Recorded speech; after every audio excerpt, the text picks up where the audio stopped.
Oke Om, kita mulai ya. Tadi udah Mulai itu ya, mulai. udah The Fed ya Om, ada berita. Nggak ada, dia Nggak cuman ada. ngomong good afternoon everybody, udah itu nggak bahas apa-apa.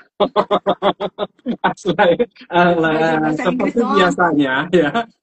Powell selalu ditakuti, sebenarnya nggak perlu ditakuti, kan kita juga udah tahu ya, harga Hmm. sudah price in sebenarnya yang ada di market itu, apapun itu ya harga, eh, kembali lagi kalau kita Hmm. ngikutin apa namanya, Dow teori, eh, ya market discount everything. Jadi yang ada di market adalah terdiskon. Atau kita pakai filosofinya, kalau kita mau makan di buffet, all you can eat, itu kan sama aja kita bebas makan apa aja, ada waktunya ya, misalnya dari jam 9 sampai jam 4 mungkin ya.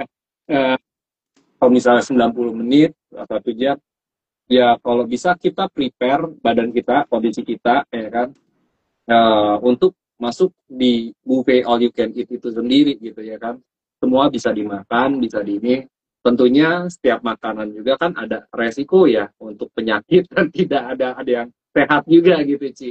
Jadi semuanya konsumsi kembali lagi ke pilihan yang pengen makan gitu. Nah, di capital market atau di pasar saham ataupun forex pun sama begitu Ci. All you can eat, bisa beli apa aja, kalau memang sekiranya cukup udah kenyang ya udah tinggal keluar.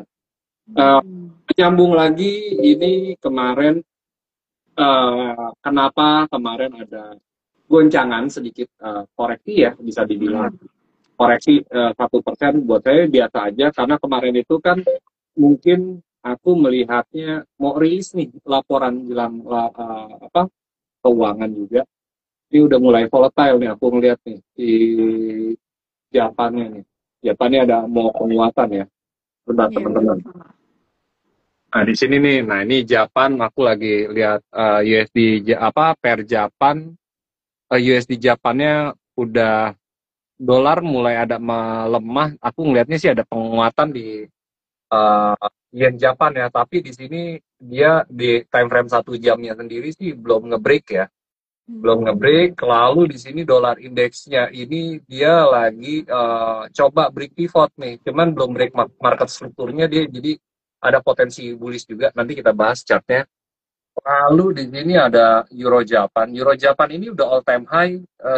Sekarang lagi change of character, artinya dia sedang konsolidasi sideways. Apakah dia akan koreksi bisa ke 176.800, atau dia akan turun untuk naik lebih tinggi karena dia all time high. Begitu juga ini ya, Sell Frank Japan. Aku lebih trading di Sell Frank Japan. Dia udah change of karakter, ada distribusi ya. Aku ngelihatnya dari poin ininya juga udah ngebreak strukturnya dari time frame 1 jamnya. Apakah dia akan menguji 189 nya ya, dolarnya.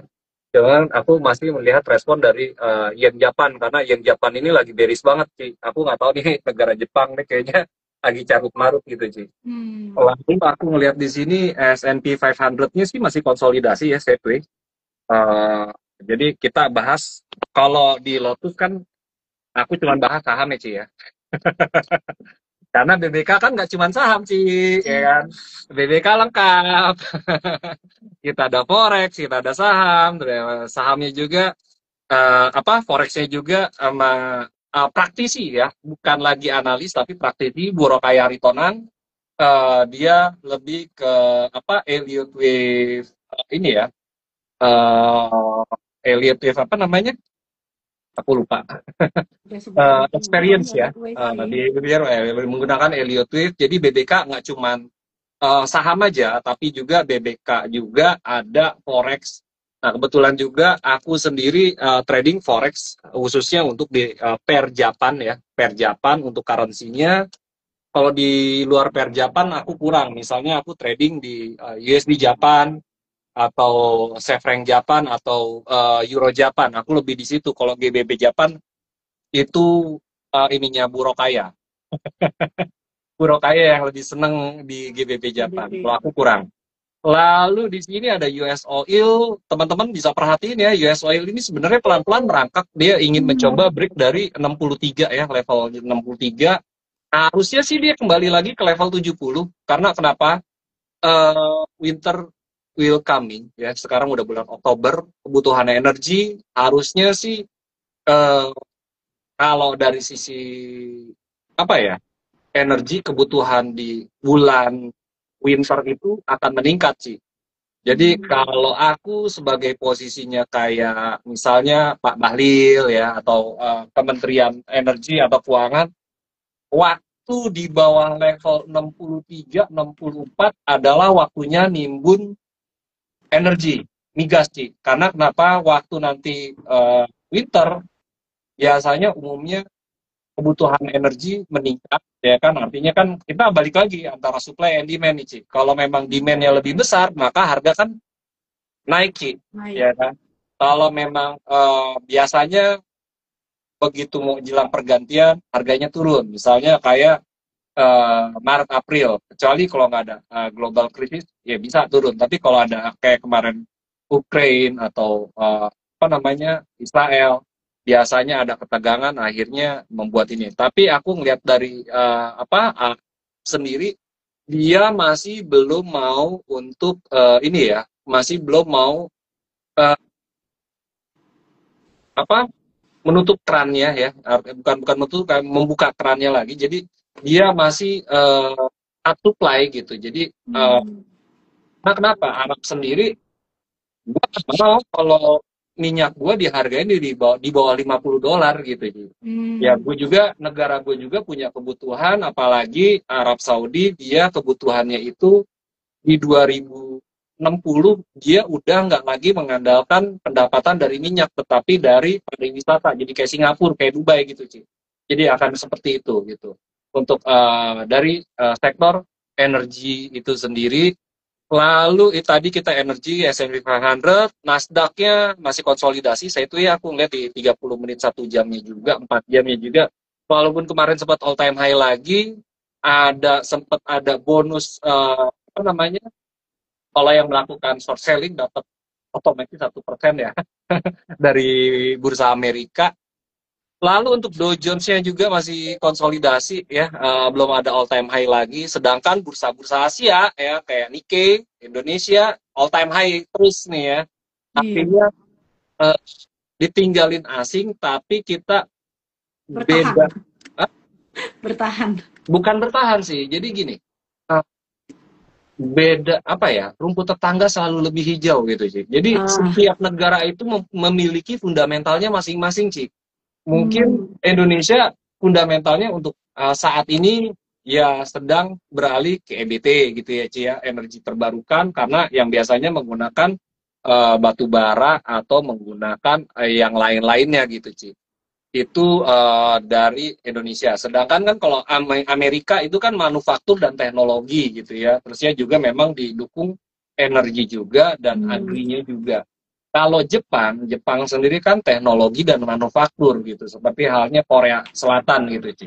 Ya kalau Indonesia apa? Indonesia fundamentalnya ya komoditas gitu, Ci. Komoditas kalau harganya naik, biasanya saham-saham komoditas bullishnya itu diawali dari rally-nya komoditas, bisa dari hmm. emas, bisa dari Batu nikel bara. atau dari timah gitu, Ci.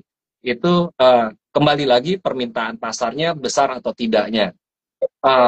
Mungkin saat ini melihatnya orang teman-teman EBT atau flow-nya lagi di konglomerasi ya go ahead. Tapi kalau nggak salah hari ini tuh Pak Purbaya itu datang ke Bursa Indonesia. Hmm. Ya kebetulan Bursa minta insentif ke Kementerian Keuangan. Cuman jawaban Pak Purbaya itu benerin dulu goreng menggoreng saham yang bener. Jadi maksudnya budaya itu goreng boleh goreng, tetapi sesuai dengan fundamentalnya. Sesuai dengan Hmm. fundamentalnya misalnya akan ada namanya corporate action gitu, Ci. Terus ya biasanya kalau ada corporate action, ada ekspansi dan lain-lain, fundamental akan berubah gitu, Ci.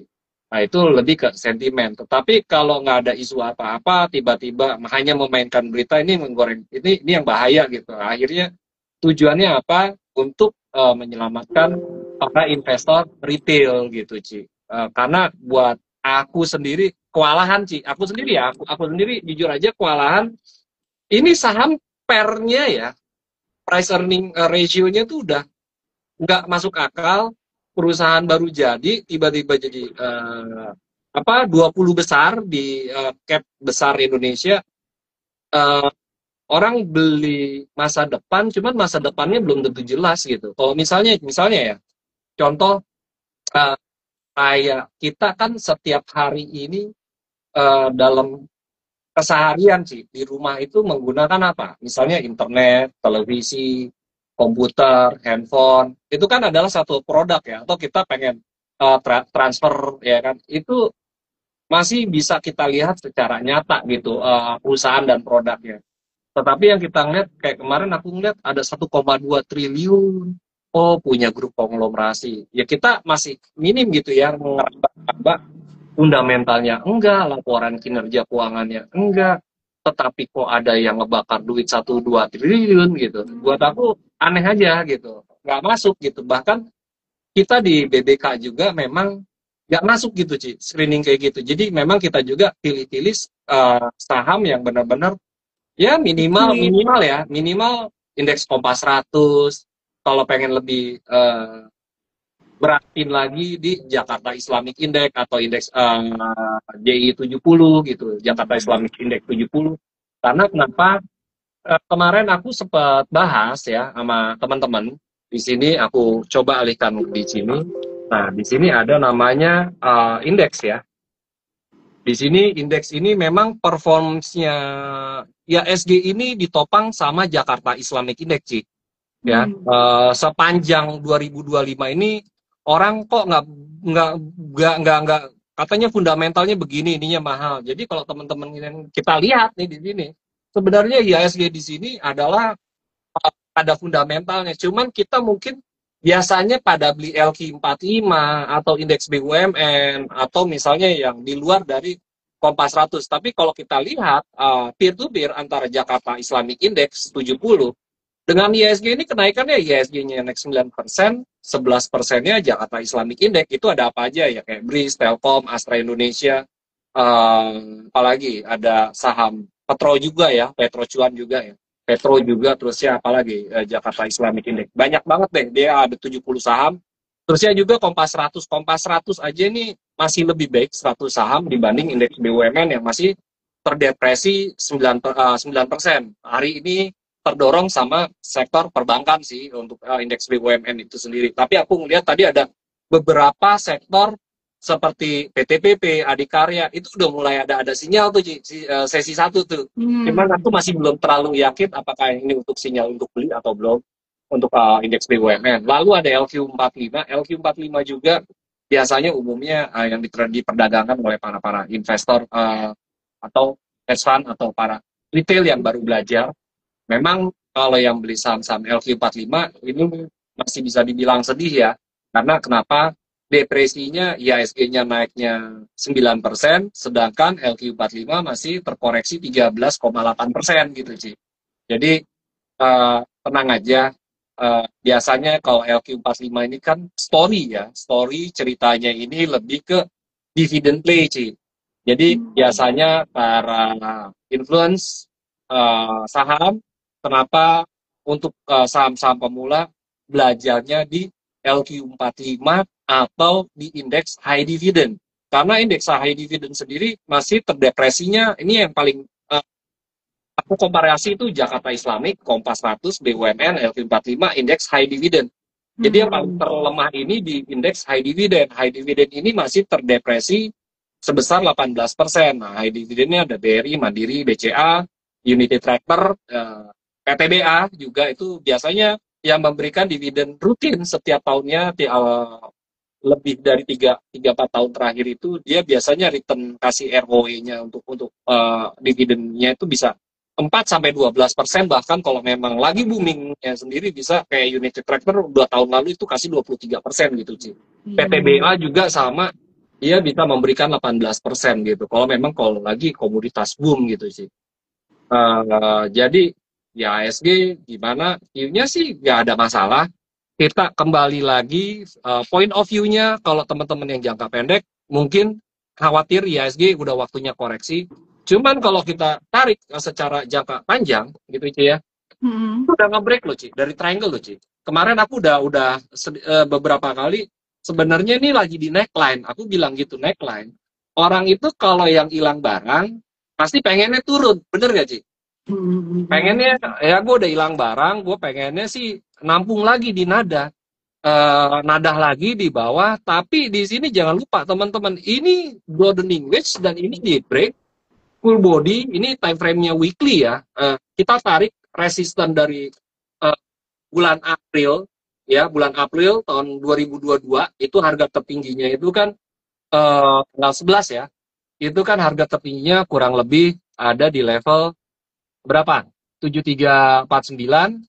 Lalu harga tertinggi keduanya itu 17 September ya. 17 September itu ada di level 7.900 ya kan. Itu tempat all time high ya tahun lalu tuh Ci ya.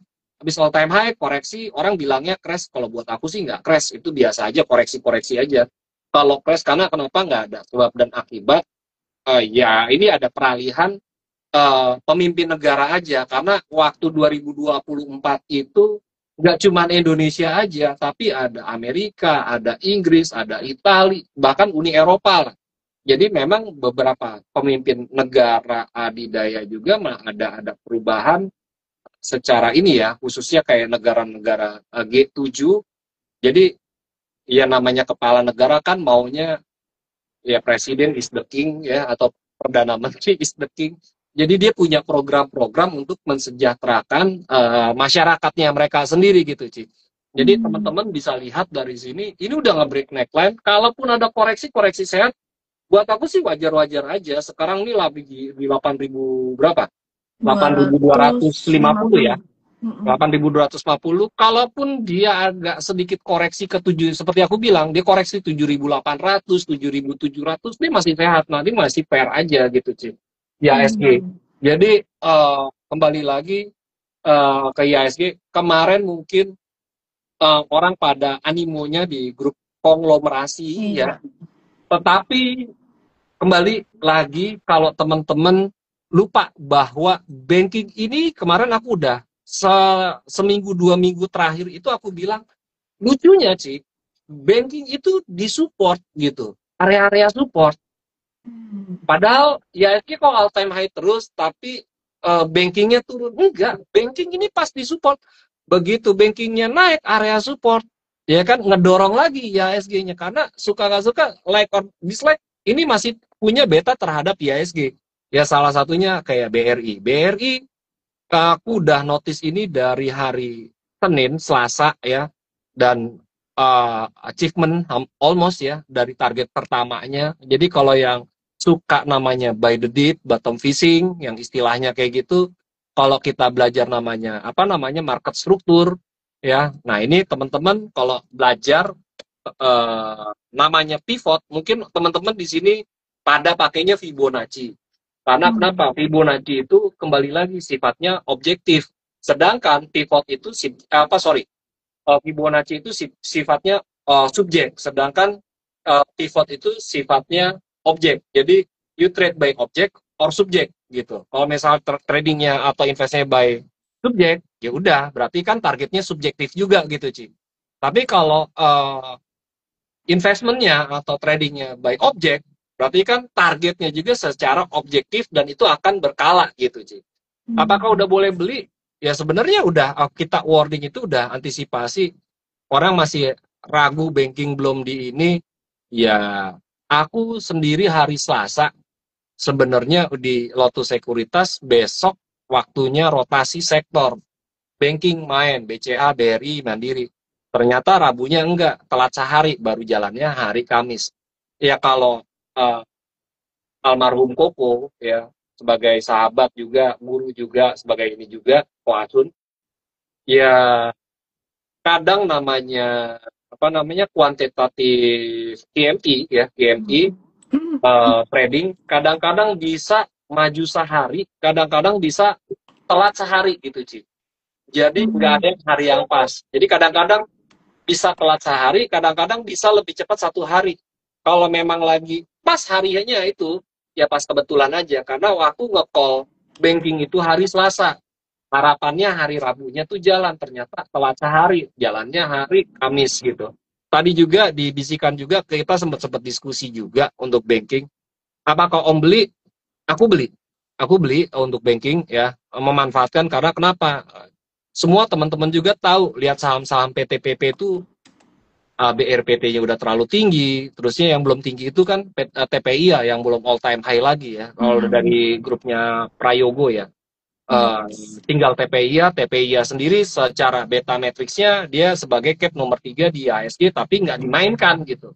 Buat aku kan pertanyaan, ini kenapa? Oh, berarti biasanya kalau udah kayak gini ada akan gantian sektor.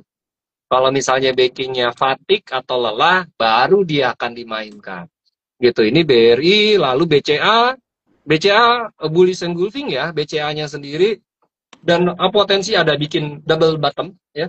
Aku udah ngomong dari kapan tahu, aku capek juga kalau bahas BCA. Ini BCA ini selama nggak tutup di bawah level 7.200, potensi double bottomnya sih lebih besar. Kalau misalnya kemarin beli hari Rabu, hari Kamisnya no worried juga gitu, nggak bikin lower low tutupannya. Lalu untuk Bank Mandiri ini agak sedikit tricky nih, Ci. Ya, agak sedikit tricky karena kenapa? Kemarin ini dia tutup pas di neckline harga terendahnya di tahun ini, Ci. Tutup di 4250, Ci, kemarin itu. Nah, hari ini buka di bawah, tapi dia support gitu. Supportnya di 4220. Sedangkan harga terendahnya tahun ini 4250, tetapi dia mantul dari poin pivotnya tiba-tiba langsung pembalikan arah, dan ini konfirmasi bullish engulfing juga gitu ya untuk saham Bank Mandiri. Lalu untuk BNI juga sama ya, akhirnya kita menemukan pola simetrisnya dia mantul dari area support pivotnya sendiri. Jadi teman-teman kalau yang pengen belajar pivot, gunakan TradingView. TradingView itu ada namanya pivot klasik yang saya pakai ya, setting up support, resist itu by system, bukan by kita bikin apa ya, kita bikin sendiri, enggak gitu. Emang di TradingView manapun ada namanya point pivot. Mungkin teman-teman biasanya mengenalnya belajar technical dari Fibonacci ya. Tetapi kalau untuk pemula ada baiknya belajar pivot, karena pivot itu kita udah tahu supportnya di mana, fraktalnya juga belajar juga ya, fraktalnya juga pivot, dan itu banyak banget ngebantu untuk teman-teman. Jadi kayak tadi nih misalnya kayak ada yang beli BNI 3880, ternyata dia begitu dapat 3880 katakanlah dari poin support, begitu dia mantul upside-nya dia udah dapat kurang lebih di 5%-an gitu ya. Lalu ada Breeze juga tadi aku sebenarnya sempat mention untuk di Lotus Sekuritas, bahkan untuk sales. Buat aku nih yang paling menarik ini adalah Breeze, Ci. Aku bilang gitu ke sales, karena kenapa? Karena tingkat volatilitasnya dibanding saham-saham BUMN lainnya atau Big Bank, biasanya dia lebih volatile. Kalau retail biasanya lebih seneng saham model kayak Breeze, BTN, atau misalnya lapis duanya kayak Arto gitu, Ci. Seperti itu ya. Ini Breeze-nya mungkin besok ada sedikit koreksi, Setwi akan melanjutkan trennya lagi ke 2.900. Besok mencoba, kenapa nih reasonnya aku pilih Breeze? Breeze di sini pas banget, Ci, di pivot, Ci. Beda sama yang lain. Kalau yang lain kan pas di support. Kalau ini di pivot, dia bertahan di pivot, makanya nah ini tinggal dia bisa nggak tutup dalam minggu ini di 2.800. Kalau dia tutup 2.800, next levelnya 2.910, mungkin dia bisa bermain lagi di 3.200. Jadi ada step by stepnya gitu. Nah memang dia masih polanya triangle, sifatnya netral. Harapannya sih minggu ini tuh tutup di 2.800, Ci, atau di atas gitu ya. Itu lebih bagus lagi. Ini untuk saham Breeze. Cuman yang aku beli itu adalah BTN, Ci. Ya, balik lagi. Kenapa sih BTN? Reasonnya. Karena tahun ini 2025 aku beli jual BTN itu nggak pernah rugi, Ci. Beda aku beli jual saham BCA, BRI, atau Mandiri gitu ya. BTN ini sepanjang ini lumayan ya. Kalau sekalinya naik aku beli itu bisa dapat, ngerasain yang pengalaman aku di 2025 ini bisa dapat di atas 10% sih kalau misalnya aku baru beli. Misalnya sekarang 14%, artinya bisa naik dia kurang lebih bisa 12%. Sedangkan dia kalau kita ngomong dynamic trend ya, dynamic trend itu kan moving average. Dia tertahan di MA 200 dan MA 100, Ci. MA 100, MA 200, nah sekarang dia berhenti di MA 50. Kalau besok melanjutkan, artinya nih kuat nih tren dinamiknya nih di MA 100, MA 200, sama MA 50-nya. Berarti next levelnya berapa? Nah, memang target psikologinya ini sepanjang tahun si Bank BTN itu sendiri belum menyentuh di level 1.500-nya. Apakah dia bisa menyentuh level 1.500-nya di tahun ini? Harapannya sih bisa ya. Memang di secara psikologinya dia ada area drop supply-nya lah 15.30 sampai 16.10. Kalau dia bisa tutup di atas 16.50, next levelnya 1.800. Jadi aku harapan besarnya sih sebenarnya di BTN gitu dibanding big bank lainnya. Karena kenapa? Di sisi lain ada saham-saham properti yang ikut bergerak juga seperti halnya Ciputra dan Sumarekon, Ci. Nah, ini kan biasanya dikait-kaitkan dengan bank tabungan ya, negara ya untuk KPR dan lainnya. Biasanya nanti ada cerita lagi. Mungkin ceritanya tentang properti atau akuisisi ini Bank Victoria jadi Bank Syariah sih. Jadi banyak ceritanya kalau untuk saham BTN karena dia kan akuisisi juga gitu, Ci. Oke, nextnya itu terakhir Arto ya, terakhir Arto. Kenapa aku ambil Arto? Teman-teman, aku ngelihatnya market market Indonesia itu lebih volatile dan agak pilah-pilah. Nah, di sini juga dari poin teknisnya dia mantul dari dynamic trendnya downtrend MA 100, MA 200 dan dia udah di atas poin pivot sih. Dia di atas poin pivot. Harapannya dia ngebreak di resist pivotnya. Berapa di resist pivotnya Arto itu sendiri? 2320 dengan trennya 2370. Harapannya sih dia bisa tutup di 2410 atau 2400 di minggu ini. Kalau dia tutup di sini, maka next levelnya dia ada di 2510, 2550 atau dia kalau memang benar-benar bullish dia bisa ke 2900, Ci. Itu untuk dari bahasan saham-saham perbankan, Ci, ya. Lalu kita tanya ke audience nih, Ci. Ada mulai Tuh ada yang tanya. nanya udah sibuk apa itu nanyain semua sahamnya Om Pepe. Katanya ini bakal ini nggak stop nggak dia bilang gitu. Om Pepe, PTRO, CDIA, cuan. PTRO. Oh, cuan. PTRO sih sebenarnya masih bullish ya. Masih bullish. Cuman kembali lagi, ini lagi para pelaku pasar yang pemodal besar aku bilang. Ini mereka lagi rebalance. Seperti aku bilang, PTRO ini 2 tahun terakhir ini all time high terus loh. Ya, Bukomori ya. Jadi memang PTRO ini 2 tahun ini apa namanya all time high terus. Biasanya kalau dia habis all time high, dia rally, dia akan ada namanya konsolidasi sideways dulu.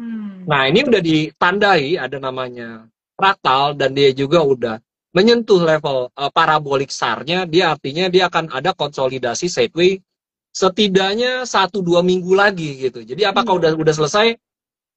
Aku bisa lihat dia kalau udah ada fraktalo. Nah, fraktalonya ini yang terdekat sementara dia ada di 6.500, sedangkan pivotnya aja ada di 5.800. Supportnya juga di sini ada di 4.300, Ci. Jadi apakah udah selesai? Ya buat saya kalau udah selesai, kalau dia udah uh, tembus tutup di bawah 4.200 gitu, Ci. Jadi kalau di bulan ini ya, di bulan ini gitu ya. Kalau misalnya bulan depan kan pasti pivot akan berubah lagi sih, karena pivot itu akan berubah tergantung periodenya dan kalau misalnya time frame-nya weekly, ya misalnya kita balik lagi nih, time frame-nya weekly, mingguan, ini udah berada di resist 3 gitu ya, untuk dari Petro, resist 4-nya 9.600. Ya kalau dia koreksi pun ke level 5.600 ya masih koreksi wajar aja Ci sebenarnya, karena kenapa dia udah all time high terus. Kalau teman-teman yang ngehold katakanlah dari bulan September aja kan udah cuannya kurang lebih 53%. Itu kalau yang dari bulan September. Bayangin kalau teman-teman yang ngehold dari bulan Juli. Artinya kan udah cuannya udah 150% gitu, Ci. Ya, memang waktunya rotasi sektor aja, dia akan ada konsolidasi. Tetapi kalau dari trend channel-nya, dia tertahan terhadap trend channel-nya, dia merespon. Jadi memang waktunya dia setway dulu konsolidasi. Strateginya gimana? Kita tunggu 3-5 hari dulu ya, sampai membentuk suatu fraktal. Fraktal itu apa sih? Fraktal itu 5 candle, terdiri dari 5 candle, ada high and low. Ya, jadi ada high and low dalam 5 candle, itu dinamakan fraktal. Nah, untuk saat ini, sementara yang seperti saya bilang, yang terendahnya ini fraktalnya ada di 6.500 untuk low-nya, sedangkan pivot point dari trennya itu 550 sampai 5.900, dan ini masih bullish gitu ya. Ada koreksi-koreksi juga, katakanlah misalnya koreksinya sebesar berapa nih? 15% ya masih koreksi sehat aja, Ci. Karena kita Hmm. hitungnya itu kan udah naiknya udah lebih dari 150%, Ci. Iya Hmm. kan? 150%, downside lagi 15%, ya sehat aja, nggak kemana-mana. Kembali lagi, tinggal teman-teman bisa, kembali lagi ya, aku ingetin, pasar itu nggak pernah menjanjikan keuntungan. Ya, pasar itu nggak pernah menjanjikan keuntungan, tetapi yang dijanjikan suatu pasar adalah volatilitas, naik turunnya suatu harga, Ci. Itu namanya volatilitas. Nah, untuk trader ataupun investor, bisa nggak memanfaatkan momentum naiknya suatu harga gitu, volatilitas itu sendiri. Itu untuk saham PTRO. Untuk CDIA, kita lihat di sini CDIA mana nih? CDIA. CDIA. Nah, ini CDIA sebenarnya bullish, masih bullish kok ya. CDIA aku ngelihatnya masih bullish, Ci. Dia lagi retrace, dia mau coba break di 2250-nya. Masih gagal, dia konsolidasi. Ini ada pola-pola dari apa namanya? Cup and handle, misalnya teman-teman menggunakan time frame-nya 4 jam atau di time frame 2 jam. Ini pola-pola Hmm. continuation. Memang kemarin teman-teman juga tahu nih ya, waktu dia ngebreak ke waktu hari Senin, kalau nggak salah hari Senin atau hari Selasa, itu transaksinya sampai 4 triliun, Cik. Sampai 4 triliun CDI ya. Itu flow loh Oh, gitu, Cik. 4 triliun itu. BC aja saat itu transaksi harian itu cuma 200 miliar. Ini 4 triliun, artinya sebenarnya ceritanya belum selesai. 4 triliun buat aku mau dikemanain itu, Cik. Pertanyaannya kan gitu kan. Nextnya 4 ah, triliun dalam satu hari itu mau dikemanain? Apakah untuk satu hari doang? Enggak. Biasanya ini story-nya panjang. Mungkin untuk tahun depan, mungkin bisa menggantikan brand untuk sebagai market cap barunya, Ci. Bisa jadi gitu, Ci. Karena hmm. begitu di arah saja sebagai cap nomor berapa ya? 25, masuk 25 besar nih si CDIA. Hampir punya Pak PP itu masuk apa namanya, capital market yang terbesar gitu. Cuman kembali lagi aku ingatkan, ini aku agak sedikit trauma waktu Bakri, Ci. Hmm. Bakri itu kan pernah jadi nomor satu, Ci, Bumi. Hmm. Orang dulu 2006 sampai 2009 itu banyak banget Bakri begini, dari harga 25 perak, Ci, sampai 80 apa 25 perak sampai 8.000, Ci. Gimana Hmm. nggak cuan tuh, Ci? Bakri. Tetapi begitu krisis subprime mortgage di dump sama PTSE, dia listing dari bursa Inggris, yang pasti Bakrinya dihujat dong. Karena kenapa? Ada orang yang rugi, bahkan ada yang masih harga di 1.500 sampai sekarang. Masih banyak yang nyangkut, bahkan dana dan apa Jiwasraya sendiri average-nya masih di 1.200 untuk saham Bakri. Nah, apakah banyaknya listing saham Prayogo bakal the next konglomerasi kayak Bakri? Jangan lupa, Lipo juga dulu begitu ya. Lipo juga dulu begitu, Bakri, terusnya Hari Tanu juga gitu sebagai market Iya. leader ya. Jadi konglomerat itu selalu ada rotasian. Mungkin sekarang dekadenya lagi grup Pak PP. Pak PP gitu. Nah, dia Hmm. listing lagi nih, Ci, yang baru, Ci. Anak usahanya properti. Apakah dia bisa sekinclong eh, Pak CDIA PP dan ya sebagainya. kan dan sebagainya? Karena punya aset besar itu tanggung jawabnya besar juga gitu. Apalagi listing di publik harus maintain cost-nya juga cukup besar, Ci. Hmm. Terus besar gitu cost untuk maintain harga itu. Ini untuk CDI buat aku kembali lagi tekniknya ya sebenarnya sih di masih bullish gitu ya, Ci ya.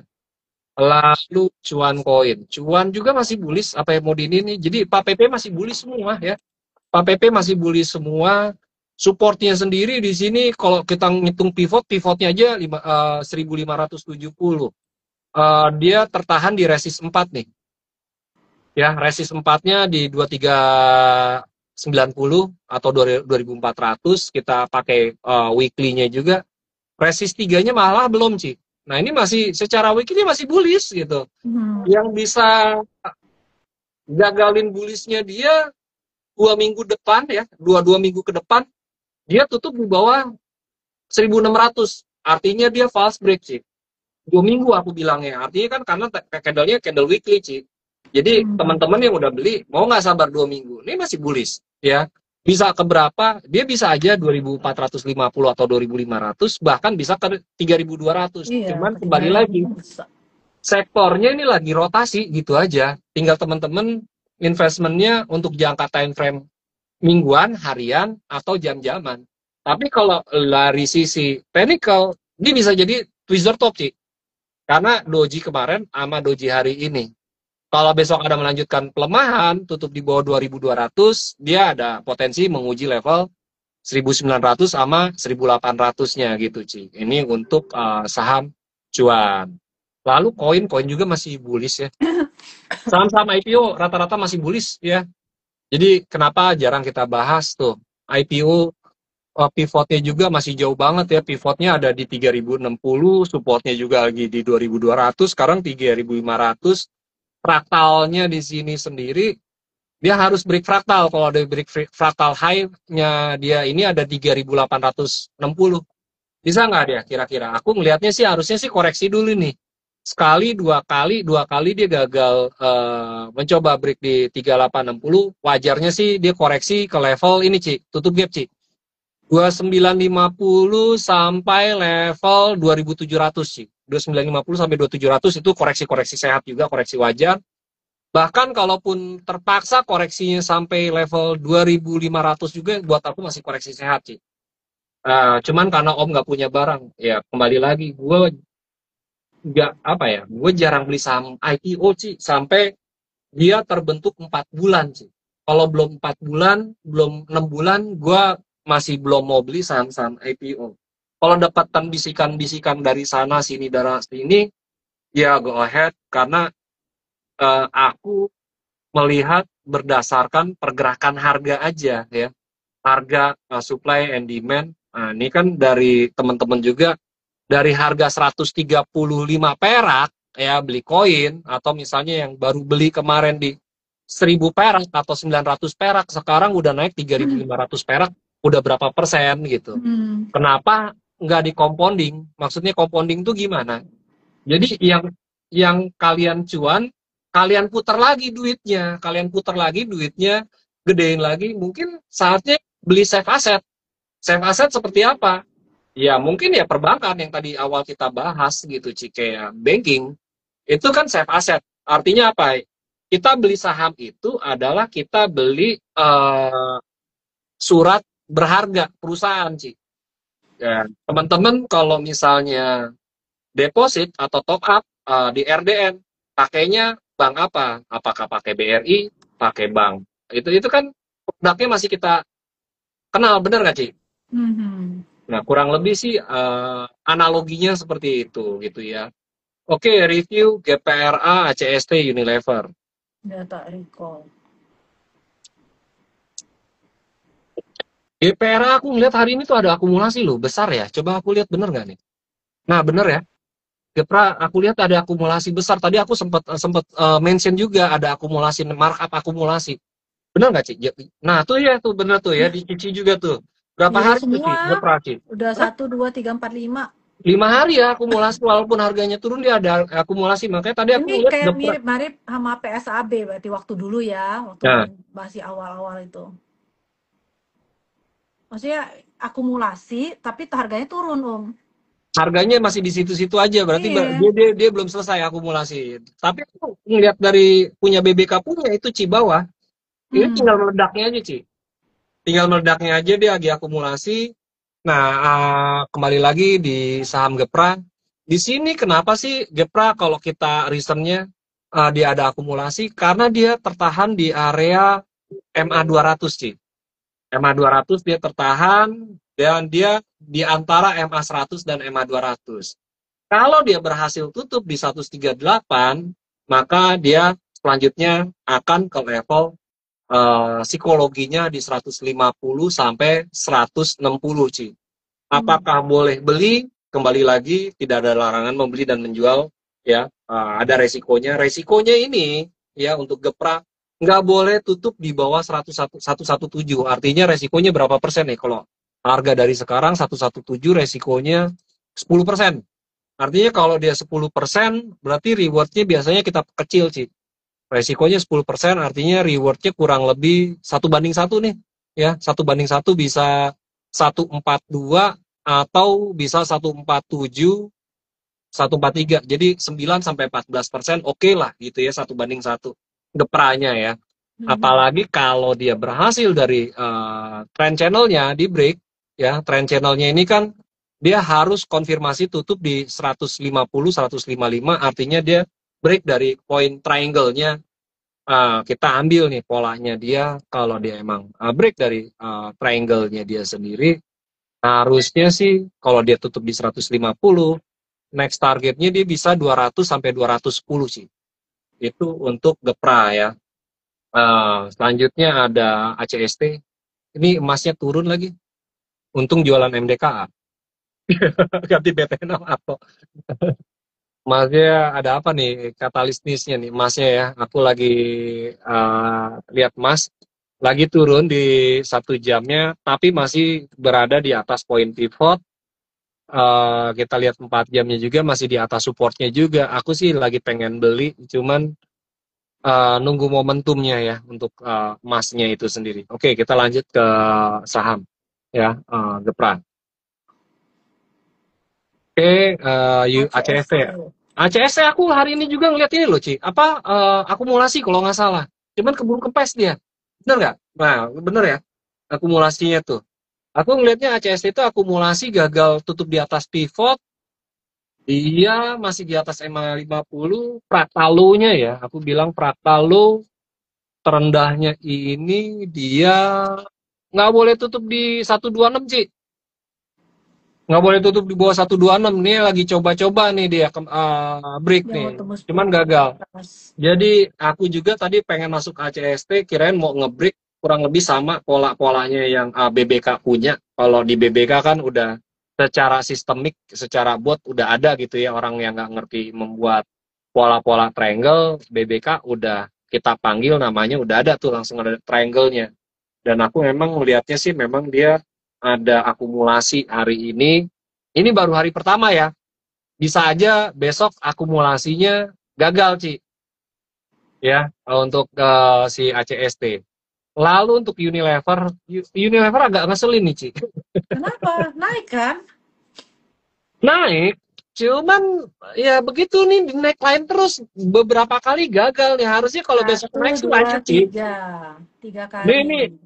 ini udah 19-15. Aku di kuartal 3 ini nih trading Unilever kayaknya agak sedikit apes, Ci. Nggak kayak waktu di kuartal 2, ya kuartal 1, kuartal 2 itu trading Unilever itu enak banget. Cuman karena polanya dia ascending triangle-nya ini selalu nggak mau tutup di atas triangle-nya. Begitu dia tutup di atas triangle-nya, besoknya dia retrace lagi. Ngelihat ini juga masih kurang gitu dari volumenya, dari akumulasinya nggak nendang gitu, Ci. Akumulasinya dia sama ininya dia. Jadi nggak tahu nih, kayaknya ada masalah apa nih si Unilever ya. Harus targetnya bisa ke 2250, bahkan bisa ke level berapa, 2500. Ini kayaknya masih ditahan-tahan nih Unilever nih, aku lihatnya nih. Hampir 1,5 bulan ya Unilever ini ditahan-tahan, mau ngebreak kayak dimain-mainin gitu sama si market makernya nih Unilever. Ini untuk Unilever ya, Gepra dan ACST. Habis itu Toba, Om. Toba, toba, toba. Toba, toba. Toba ngasih begitu, dia naikin tapi dia distribusi, Ci. Dia naikin harga tapi dia distribusi nih, Ci. Coba deh Cici lihat Toba. Bener nggak? Kan bener kan? Ada Kemarin sih. naikin harga kan? Kemarin naikin harga tapi dia distribusi. Iya. Kenapa? Reason jawabannya. jawaban gue di sini masih tetap sama karena dari MACD-nya walaupun dia ada kenaikan harga, osilatornya turun sih. Ini ada hidden bear divergence sih. Orang suka sama Toba dan Antara yang di ini. Harga naik, osilator turun itu hati-hati. Dia ada hidden bearish divergence sih. Jadi nggak sejalan gitu sih. Harusnya kalau yang sejalan bagus itu hidden bullish divergence itu bagus. Tapi kalau untuk Toba, makanya aku nggak pernah mau mention saham Toba di salah satu sekuritas yang aku ini. Karena kenapa? Aku juga udah ngomong. Terus gue gimana Kus? Gue bilang begitu ada penguatan jual Pak. Ada penguatan jual, jangan cut loss. Ada penguatan, akan ada penguatan lagi jual, gitu ya. Jadi Toba, kalau kita ngomongin trennya dia masih trend sih, masih uptrend. Iya. Cuman dia ada hidden bear divergence. Dia naikin barang tapi dia jualan gitu. Dan itu gue udah baca untuk saham Toba ya, sahamnya Oppo. Oke, lanjut WiFi.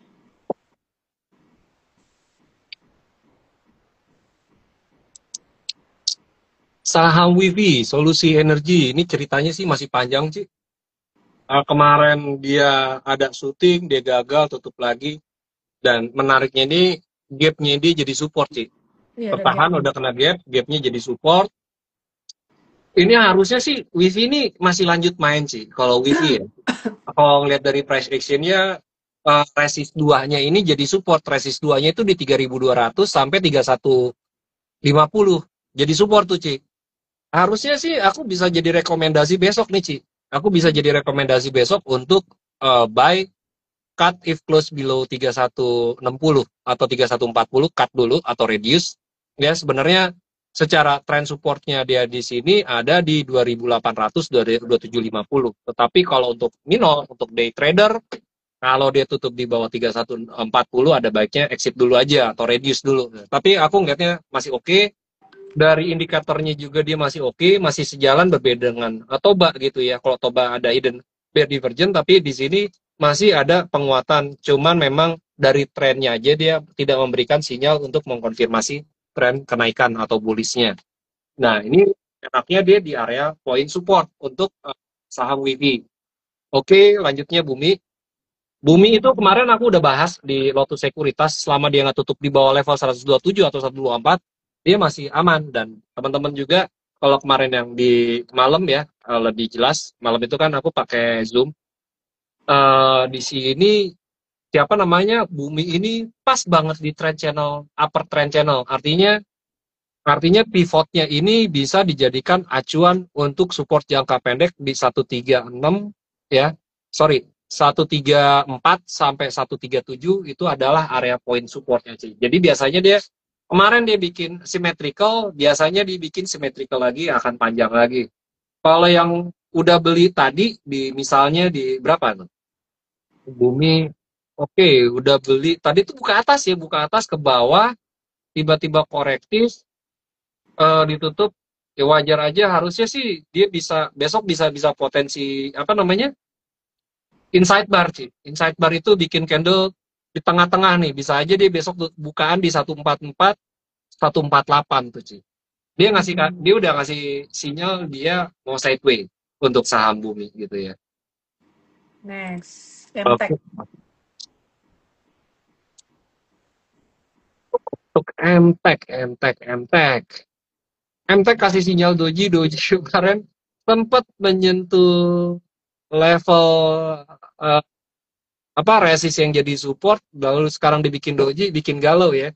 Orang sebenarnya MTech ini masih main atau enggak? Orang masih kebawa sentimen sama Superbank yang mau IPO. Kalau biasanya ada saham yang mau IPO, biasanya harga sahamnya itu akan dijaga. Enggak, kalau turun pasti ditarik naik. Kalau naik lebih dari fraktalnya sama dia pasti diturunin lagi, Ci. Biasanya selalu gitu, Ci, pola-polanya pasar Indonesia. Kalau dibilang dari bandarmologinya itu dia ada distribusi MTech ya. Gede lu, Ci. Itu. Bener nggak? Hari ini sih akumulasi dikit ya. 1, 2, 3, 4. Ya akumulasinya kan kalah sama distribusinya, Ci. Iya, Artinya 1, distribusi 2, ya 3, kan? 4, 5 hari Iya kan distribusi. 5 hari distribusi. Artinya 5 hari distribusi, hari ini akumulasi, apakah besok akumulasi distribusi? Belum tahu. Uh, Potensinya dia masih bisa ada potensi dia nguji lagi 13.50 sampai 13.15 sih potensi. Kalau dari poin pivotnya dia harusnya sih masih bullish sih selama dia bermain di atas 12.20 sih. Jadi masih bullish skenario-nya nih untuk si MTEK ya, untuk jangka pendek, jangka menengahnya nih. Jadi ada dua sinyal nih ya. Jadi selama di atas 12.20 MTEK ini bullish skenario jangka pendek, jangka panjang, jangka menengahnya juga masih main. Kalau untuk jangka panjangnya, selama dia masih bermain di atas level 870 sebenarnya dia masih bullish. Tinggal teman-teman mindsetnya untuk jangka pendek, jangka panjang. Kalau jangka pendek, ya udah supportnya dia nggak boleh tutup di bawah 12.20 gitu sih. Kalau 12.20 juga biasanya 1150, 1140 juga ada yang counter buy juga gitu, ada buyer juga. Jadi kesimpulannya gimana MTEK? MTEK konsolidasi sideways sih. Dan hari ini ditutup dengan harami ya. Oke, aman ADMR. ADMR. Yang nanya aman ya. Nggak follow ini sekuritas, Lotus sekuritas hari ini masuk stock picknya aku. Target satunya udah tercapai ya untuk ini aman. Entah.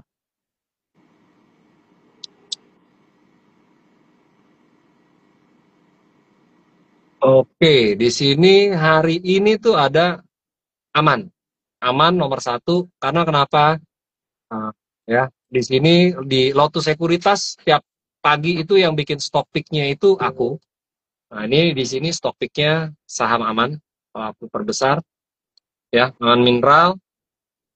TP1-nya tercapai, TP2-nya yang belum tercapai, dan ada namanya target swing. Nah, target swing-nya ini biasanya dia harus mengkonfirmasi, Ci. Dia harus konfirmasi tutup di 8.100, artinya kalau dia tutup di atas swing, ini udah bisa benar-benar nge-hold, Ci, jangka panjang, jangka menengah gitu, Ci. Untuk saham aman, ya. Lalu untuk saham ADMR hari ini koreksi ya. Iya. Hari ini koreksi, kemarin flow-nya gede, ini bagus sebenarnya ya. Ini lucu nih, market Indonesia nih, Ci. Begitu beli, dia seneng cuan. Begitu ada koreksi, diajak untuk nambah akumulasi ataupun untuk ininya lagi, Malah takut dia malah ya? takut. Dan sebenarnya kalau targetnya aku sendiri, sorry ini aku sedikit perkecil lagi, targetnya aku udah tercapai sih. Itu panah ya. Ini udah dari kapan tahu nih panah ini belum aku ubah. Targetnya udah kecapai, dia ada koreksi, dia retrace. Nah, kalau udah kecapai kayak gini biasanya dia ada setway lagi. Dan karakternya si ADMR tuh memang seperti itu gitu. Mungkin kalau yang teman-teman tadi pada jualan di level 1.500 atau di 14.50, mungkin besok dia pada mau nyerok beli lagi, Ci, gitu. Termasuk saham Adro kalau nggak salah. Iya, sama. Nah, Adro juga sama gitu. Yang kemarin hari ini jualan, harusnya sih besok atau ini beli lagi gitu, Ci.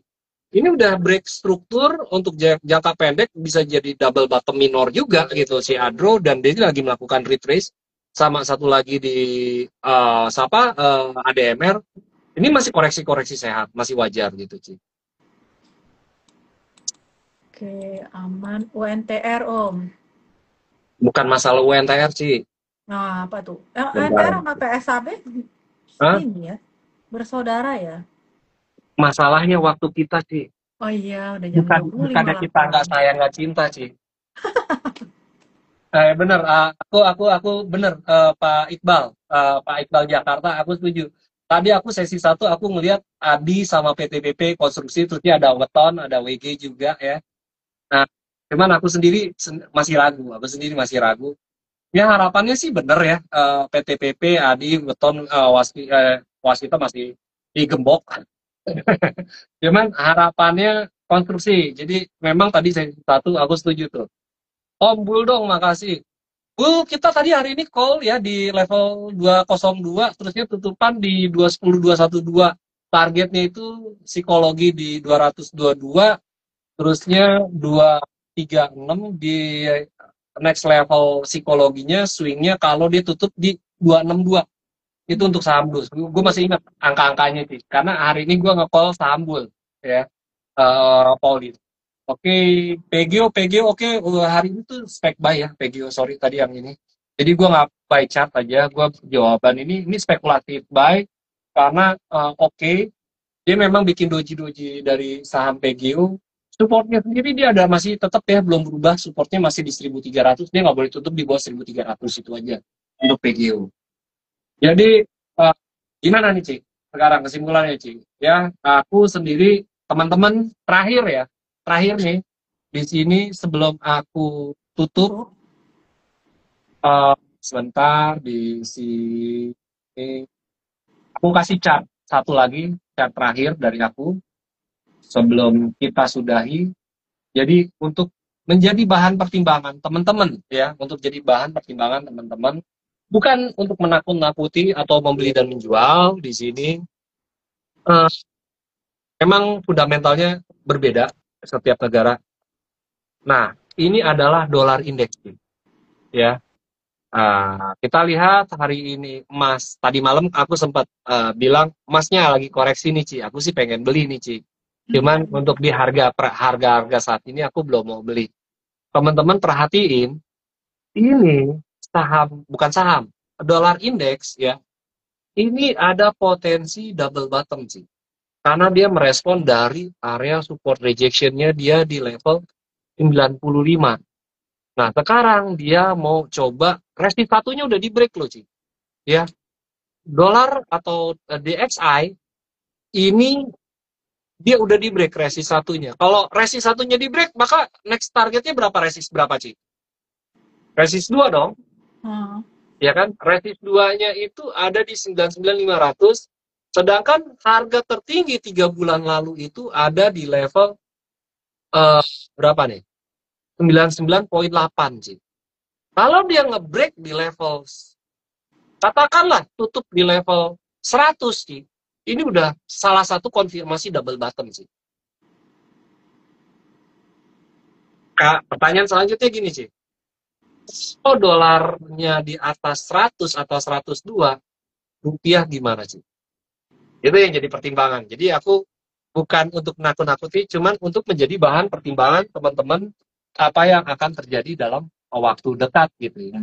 Jadi dolar sedang menguat, bursa Indonesia sedang euforia dengan terhadapnya pergerakan saham-saham blue chip. Memang tadi kita bilang IHSG ini all time high every day, terus juga ada namanya udah break dari neckline dari weekly-nya. Mungkin di minggu depan atau di pekan depan akan lebih cenderung konsolidasi sideways untuk saham-saham Indonesia sambil. Tapi kalau yang institusi biasanya dia akan cari safe haven sih. Maksudnya safe haven itu gimana? Gue pengen beli saham-saham yang udah pasti aja. Kalaupun gue nyangkut, tapi return of equity gue 8% setahunnya. Kayak Cici. Kayak Cici kan tradingnya bukan trading yang aneh-aneh, aku kenal Cici pun sejak 3 tahun ini, Cici itu lebih trading ke safe haven. Maksudnya safe haven itu, ya udah kalau gue nyangkut PTBA tahun depan gue dapat 8%. Contohnya kayak gitu. Nah, hari ini PTBA itu Morningstar, Ci. Polanya pola Morningstar, kalau yang nyangkut harusnya tadi kemarin aku di Lotus, ini bagus. Kalau besok ada buka, ada penguatan, buy untuk PTBA. Dan yang tadi melakukan aksi itu harusnya sih udah cuan di atas 3% untuk PTBA. Kalau yang beli kemarin benar-benar spekulasi itu cuman orang hebat ya yang bisa menari di atas hujan, di atas badai untuk yang beli PTBA. Tapi biasanya yang kayak gitu time frame-nya pendek, udah cuan langsung bungkus. Tapi berbeda yang kalau orang yang safe haven, safe asset, dia udah tahu PTBA setiap tahunnya itu memberikan ROE atau return equity-nya itu di atas 8%. Dan gue punya duit 1 miliar, ya gue bilang ya, gue daripada gue beli sama nenek, gue nggak ini, setidaknya setiap tahun gue dapat 80 juta lah gitu, dari 1 miliar tanpa gue melakukan aksi trading. Kalau memang komoditas booming, tiba-tiba batu baranya naik, capital gain ya bonus ya gue jualan, nggak salah juga gitu, nggak dosa juga gitu. Jadi yang gue, lagi. nah memang akan adanya switching aset dalam waktu dekat, mungkin dalam 1-2 pekan ke depan sih, gitu. Makanya aku bilang di bulan September sama bulan Oktober ini tingkat volatilitas itu sangat tinggi banget, bahkan lebih tinggi. Teman-teman selalu tahu biasanya ada jargon sell in May and go away, ya kan? Buat aku May is time to buy, bukan go away. Tetapi yang agak sedikit tricky dihindari itu di September Oktober gitu. Ini karena kenapa? Fund manager, institusi, ini peralihan asetnya ini untuk menutupi tutup buku tahunan itu dijalanin di bulan 2 bulan ini, Cik. Yang tadinya AUM atau NAV-nya negatif, minus, setidaknya akhir tahun di awal Januari itu setidaknya plus 2-3% lah, Cik. Secara AUM. Ini memang begitu gitu cara kerja pasar gitu, Cik. Mungkin dari aku sih itu aja, Cik. Mungkin ada tambahan dari Cik Ivon. Enggak sih, sama aja lah kayak gitu pokoknya Ya. mantap. Aku sih kemarin ada yang bilang ya udah cash dulu dikit gitu kan, biar besok pas lagi koreksi boleh ambil, bisa belanja. Hari ini di Porto BBK aku masih ada pegang cash, ada jual-jual saham emas, cuman ada nyangkut kemarin aku beli PSAB sih, Ci. Aku Aku kemarin masih beli ada om PSAB. PSAB om. Aku masih ada. Masih ada ya. Aku Masih. kemarin beli PSAB di 615, harapannya hari ini all time high. Cuman nggak all time high hari ini. Tapi aku nggak cut loss. Kenapa? Reasonnya besok tuh ada non-farm payroll, Ci. Ah, Nah, non-farm payroll ini aku tunggu. Besok hari Senin ya PSAB loncat. Jadi aku udah berpikir sama teman-teman BBK live trading tiap hari. Ya udahlah, makanya aku sediain cash. Kalau besok PSAB melemah, aku untuk average. PSAB harapannya begitu hari Senin get up gitu, Ci. Nge-break dari aku ikut doa. nge-break dari harga tertingginya di level 710 ya kalau nggak salah ya. Harapannya di all time high. Karena di kuartal ini atau semester ini, kuartal ini yang belum ada all time high itu tinggal PSAB.